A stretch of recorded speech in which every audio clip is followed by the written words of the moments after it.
फार्मवरील कोंबड्या सुस्त झाल्या आहेत आणि त्यांनी खाणं पिणं सुद्धा बंद केलं आहे का?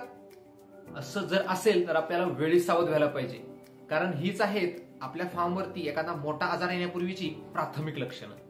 आपल्या फार्मवरील कोंबड्या जर निरोगी असतील तर आपल्याला उत्पादन चांगलं होतं, आणि जर आपल्या फार्मवरती कोणता आजार असेल तर तो आजार सुरुवातीला जर ओळखला आणि त्याच्यावरती जर योग्य उपचार केले तर आपल्याला भविष्यात होणारं जे मोठं नुकसान असतं ते टाळता येतं.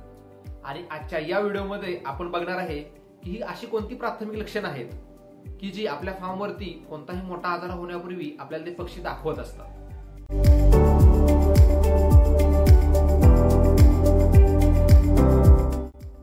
कोंबड्यांना जर कोणत्याही आजाराचा संसर्ग झाला तर सुरुवातीला त्याची तीव्रता ही कमी असते, आणि अशा वेळीच त्यांच्या वागण्यामध्ये काही बदल होतात आणि आपल्याला त्यांची काही लक्षणे दिसून येतात. ही जी लक्षणं आहेत तर ती कोणकोणती असू शकतात? कोंबड्यांना सुस्त वाटणे, एका जागी बसून राहणे आणि इतर कोंबड्यांच्यापासून वेगळं राहणे, खाणं पिणं कमी करणे किंवा पूर्णपणे बंद करणे, पिसे खराब होणे, डोळे आणि नाक लाल होणे, नाकातून पाणी येणे आणि श्वास घेताना आवाज करणे किंवा श्वास घेताना त्रास होणे.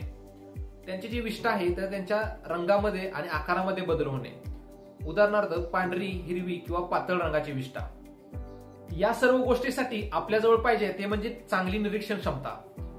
जर आपल्या फार्मवरती यापैकी कोणतंही लक्षण असेल तर जे पक्ष्यांना लक्षण आहे तर त्यांना त्वरित बाजूला काढायचं आणि त्यांच्यासाठी सेपरेट अशी खाण्यापिण्याची सोय करायची.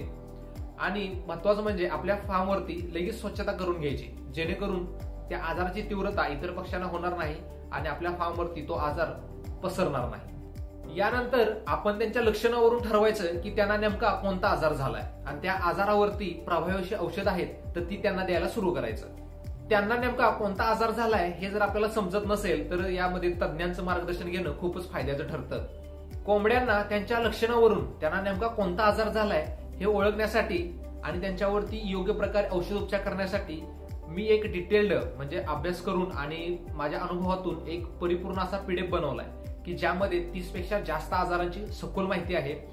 माहितीसोबतच त्यामध्ये त्यांच्यावरती औषध उपचार कसे करायचे, त्यांची काळजी कशी घ्यायची आणि आपल्या फार्मवरती पुन्हा हा आजार येऊ नये यासाठी सावधानता काय घ्यायची ह्याबद्दल अगदी डिटेल्ड मध्ये माहिती आहे. आणि याबद्दल जर तुम्हाला अधिक माहिती हवी असेल तर डिस्क्रिप्शन मध्ये लिंक दिलेली आहे, तर त्या लिंक वरती जाऊन तर तुम्ही याबद्दल डिटेल्ड माहिती घेऊ शकता. आपल्या फार्मवरील कोंबड्या जर आपल्याला निरोगी ठेवायच्या असतील तर त्यांच्या आरोग्याकडे लक्ष देणं खूपच महत्वाचं आहे. जर या व्हिडिओमध्ये तुमचे काही प्रश्न असतील, जर तुमचे काही शंका असतील तर कमेंटमध्ये नक्की लिहा. पुन्हा भेटू पुढच्या व्हिडिओमध्ये. धन्यवाद.